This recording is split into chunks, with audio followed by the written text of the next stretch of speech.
प्रकारों से जीते हुए हम भगवान को यूज करते हैं। लेकिन सिद्ध सन्मार्ग वही साधना रास्ता है जहाँ पे तुम उस दिव्य शक्ति, उस दिव्य ग्रंथों को हम हमारे ज़िंदगी से एनालिसिस करके, उस एनालिसिस से हम हमारे ज़िंदगी के सही मायने के दृष्टिकोण अपना के, उस सही मायने के दृष्टिकोण को अपनाने के वजह से हमारे ज़िंदगी में जो आनंद और जो सफलता, संपूर्णता हमारे ज़िंदगी में आती है, वो ही हमारे शास्त्रों की, साधनाओं की और ऐसे कार्यक्रमों की असली लक्ष्य होता है। So it is not about karmic release, it is about the change in the attitude that made what the great master Paramahamsa the Paramahamsa. You understand my intention? It is not LLB or LLM that made a man Chief Justice of India. It is his interpersonal skill and it is his inner capabilities that made him Chief Justice of India. There are so many LLBs and LLMs in the world. Accepted? There are so many LLBs who make 100 rupees a day. There are so many LLBs who are called the Chief Justice, or not so many, one person is called Chief Justice, and there are so many justices available there. Everybody highly respected and highly paid. Yes or no? So, what is the difference between that? Interpersonal or inner capabilities. Now, how many of us are actually working about with sadhana about inner capabilities? How many just need that result? ये मेरा उद्देश्य समझ में है। हम कितने लोग अंतर क्षमता के लिए काम करते हैं और कितने लोगों को फल प्राप्ति के लिए काम करते हैं। यही श्लोक में जहाँ पर एतावानस्य महिमा, ये जो श्लोक में बता रहा था, उसके तीसरे पाद में ये कहते हैं कि एक पादोस्य विश्वाभूता। द पॉइंट इज, ये एक पाद जो भगवान है, वो उसकी जो भी ग्रेटनेस है, एतावानस्य महिमा, ये जो भी दिखता है उसका ग्रेटनेस है। अतो जयाश्च गुंश पुरुषा, जो भी वो उसकी ग्रेटनेस है वो उससे भी बढ़कर ग्रेट है, और उसकी ग्रेटनेस उसके पास इसीलिए है क्योंकि वो ग्रेट है। वो आदमी के पास उसकी ग्रेटनेस है, शिव के पास शक्ति है। क्यों है? क्योंकि वो शिव है, तो उसकी ग्रेटनेस वो है।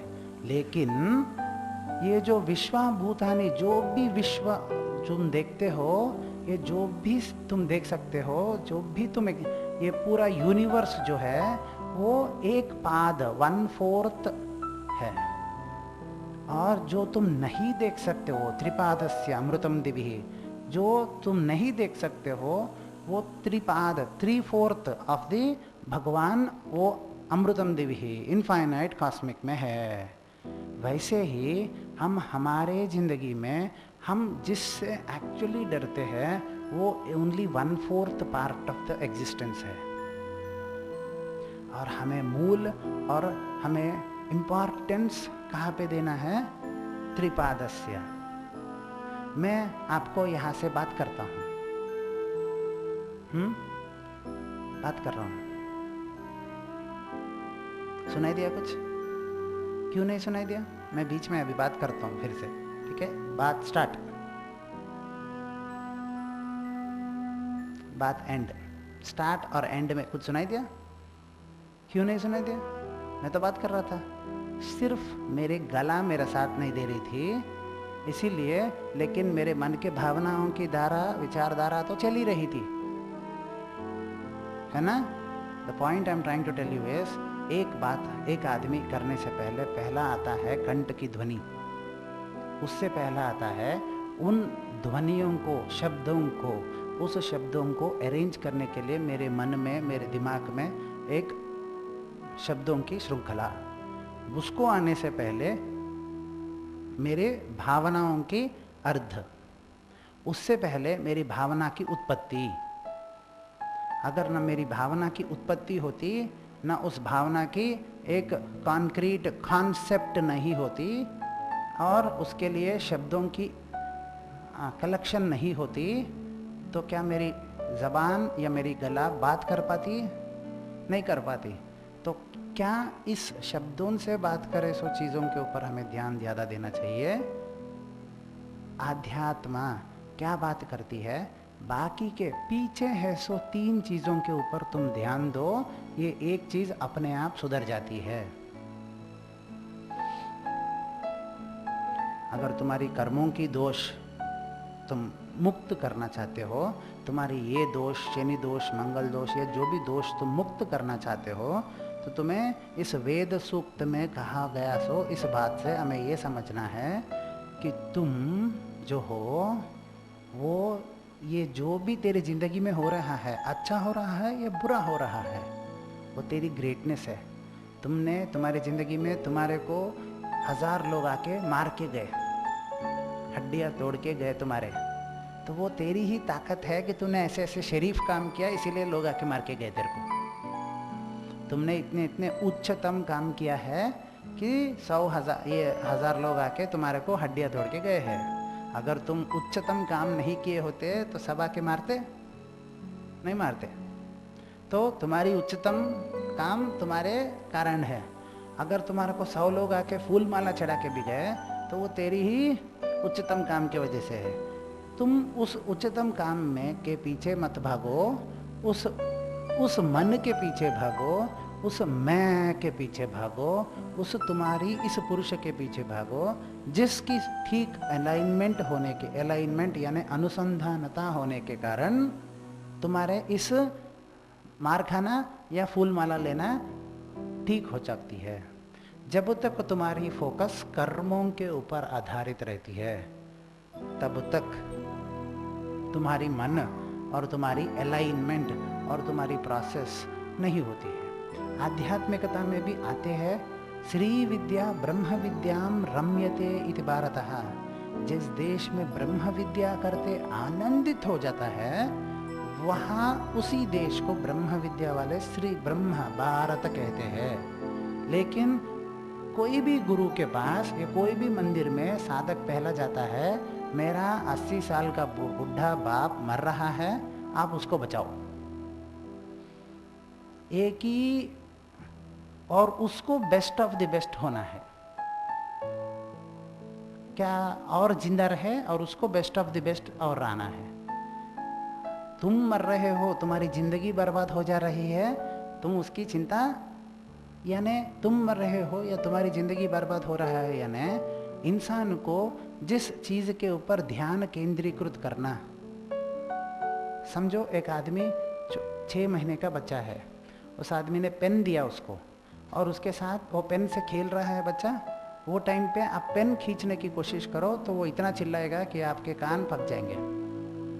लेकिन 5 मिनट इंतजार करो, वो पेन फेंकेगा आपके ऊपर, हो गया मेरा काम बोल के।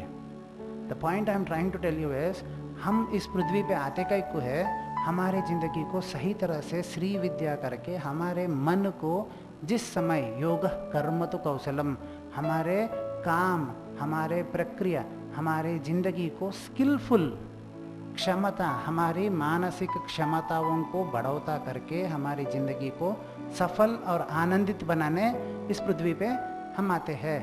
लेकिन तुम्हारी पूरी फोकस किधर रहती है? जो 80 साल की बुढ़ा बाप मर जा रहा है उसके ऊपर रहती है, या तुम्हारी नौकरी जो नहीं मिलती उसके ऊपर रहती है, या तुम्हारे कुछ अनवांटेड, तुम आजीवन पूरा जिसके पीछे नहीं भागना है उसके पीछे भागते हुए तुम जो करना चाहते हो वो कभी नहीं कर सकते हो। मेरा एक दोस्त कहता है कि कट्ठा या कड़वा नींब, जो नीम के पत्ते होते हैं, नीम पता है, वो उसका फल भी कट्ठा ही होता है, कड़वा होता है। तो कड़वा नीम के झाड़ के नीचे खड़े होते हुए अमृत के जैसे रसीले आम की अपेक्षा करना एकदम बेवकूफ़ी है कि नहीं है? नीम के झाड़ के नीचे खड़ा होकर अब अमृत जैसे रसीले आम की, अगर सोने की रंग में चमकते हुए आम की अगर आप अपेक्षा करते हो तो कितने साल में उग जाएंगे? कभी नहीं उगेंगे। तुम्हारी फोकस ही जो मर रहा है उसका लंबाई खींचना है, उसकी उद्धार नहीं। तो उसकी उद्धार होगी नहीं। तुम्हारी बच्चे की जिंदगी है, तुम्हारे को बस इतना है कि उसकी क्षमता नहीं बढ़ाना, बस उसको कोई कष्ट नहीं होना। तुम्हारे को एक बच्चा है और उस बच्चे को कोई कष्ट नहीं होना, ये तुम्हारी फोकस है, तो उसकी क्षमता बढ़ना होगी तेरे से। मेरा उद्देश्य समझ में आ रहा है? If you are blind enough to not actually trouble your child, the world will trouble you him. If you trouble, the world will not trouble. So ये आध्यात्मिकता में सही ब्रह्म विद्या, आध्यात्मिकता में मेडिटेशन ओरिएंटेड सही आत्मा की अध्ययन करने वाला एक विषय होता है। दूसरा विषय, भगवान में जाओ, मंदिर में जाओ, नारियल फोड़ो और कुछ अपेक्षा करो। 200 लोग अपेक्षा करते हैं तो 100 लोगों की उद्देश्य तो पूर्ति होती है थियरी ऑफ प्रोबेबिलिटी के हिसाब से। होता है कि नहीं होता है? समझ में आया? एक पूरा पके हुए आम के झाड़ है, आम के झाड़ है, पूरे आम आ गए हैं, समर है, पके हुए आम है। 50 लोग उस आम के झाड़ के नीचे गए और मेरे हाथों में आम गिरना है, सोचेगा तो 10-20 लोगों के हाथ में तो गिर ही जाएगा। नहीं गिर ही सकते हैं क्योंकि आम की झाड़ है, पके हुए है, 50 लोग खड़े हैं तो 10 लोगों के हाथ में तो गिर ही जाने का प्रोबेबिलिटी है। वैसे 200 लोग मंदिर जाएंगे और 200 लोग 200 प्रार्थना करेंगे, 50 लोगों की थियरी ऑफ प्रोबेबिलिटी के हिसाब से हो ही जाएगा। और उन 50 लोगों को देख के कौन मोटिवेट होता है? बाकी के 150।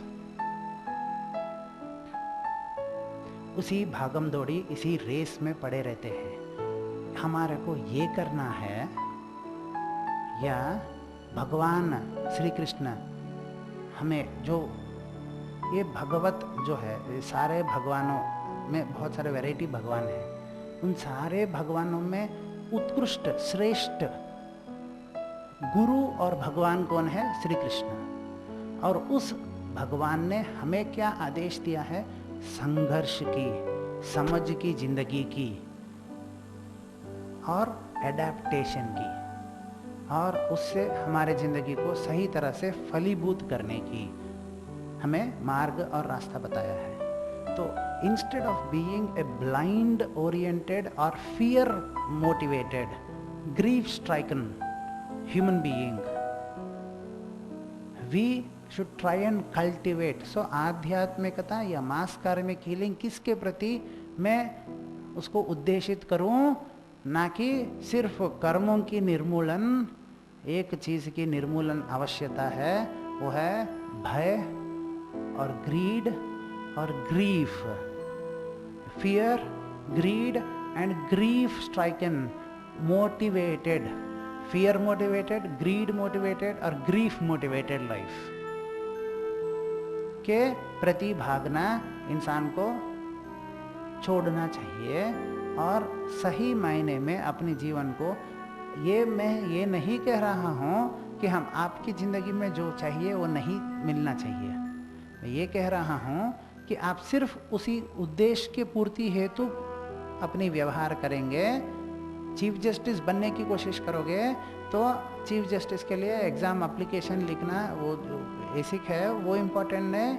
उसके लिए जो मेंटल काबिलियत है, जो दिमाग उसके लिए चाहिए, उसके लिए तुम्हें बचपन से प्रैक्टिस करना पड़ता है। IAS के लिए एक दिन में तैयारी हो जाती है या बहुत साल लगते हैं? 2-3 साल लगते हैं। 2-3 साल लगते होंगे। एक दिन में तो IAS आदमी फटाक से बन तो नहीं जाता है ना। वो प्रयत्न जो आदमी करता है उसको 100% अपनी जिंदगी में सच्ची सामूहिक कर्म दोष के निवारण हो गया समझो। जिस आदमी बस आता है और जिस आदमी फल की अपेक्षा करता है और जो आदमी सिर्फ मतलब की त्रिपाद से अमृतम दिवि, उस त्रिपाद जो नहीं दिखते हैं उसके प्रति काम नहीं करता है, बस सिर्फ अपने कर्म और उसकी शुद्धि और उसकी उद्देश्य प्राप्ति। मेरा उद्देश्य समझ में है? पहला एक आदमी रहता है, बड़ा हो जाता है, जैसे ही वो बड़ा हो जाता है उसको सिर्फ एक ही लक्ष्य रहता है कि उसकी बुढ़े बाप नहीं मरना चाहिए। कितने दिन नहीं मरेगा? ठीक है, बहुत सारा हीलिंग करो, बहुत सारे पूजा करो, ठीक है, 1-2 साल एक्सटेंड हो ही जा रहा है, फिर बाद में मुक्ति मिलेगी उसको? कभी नहीं, क्योंकि तेरी पूरी तपशक्ति या पूरी साधना तुम उसकी लंबाई खींचने में हो गई। ओके, ठीक है, ये हो गया। उसके बाद तुम्हें क्या चाहिए? मुझे वो चाहिए, मुझे ये चाहिए, मुझे वो बच्चा चाहिए, मुझे ऐसा चाहिए, मुझे ऐसा चाहिए जिंदगी में। फिर बच्चा होने के बाद तुम्हें क्या चाहिए? पहले शादी चाहिए, सॉरी, पहले शादी चाहिए, फिर बाद में बीवी के साथ लड़ना करना। बीवी के दिल के बातों को तुम कभी नहीं समझना, और बीवी मन में रोज तेरे को, तेरा बाप के बारे में कितना सोचा है उससे 10% मेरे बारे में सोच। समझा?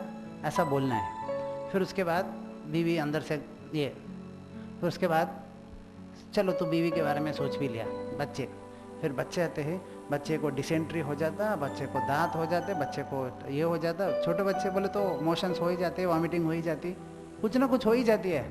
तुम डॉक्टर के भी मतलब यू भी, तुम डॉक्टर हो और तुमने बच्चा पैदा किया हो, फिर भी तेरे बच्चे को कुछ ना कुछ हो ही जाती है ना? मोशंस तो हो ही जाते हैं, वॉमिटिंग तो हो ही जाती है, या कॉन्स्टिपेशन तो हो ही जाती है बच्चों को, छोटे छोटे को कुछ ना कुछ हो ही जाती है। फिर उसको ठीक हो जाए, फिर वो, फिर छोटे बच्चे हैं, वो बड़ा हो गया तो उसको इंजीनियरिंग हो जाए या डॉक्टर हो जाए या तेरे से बेहतर हो जाए,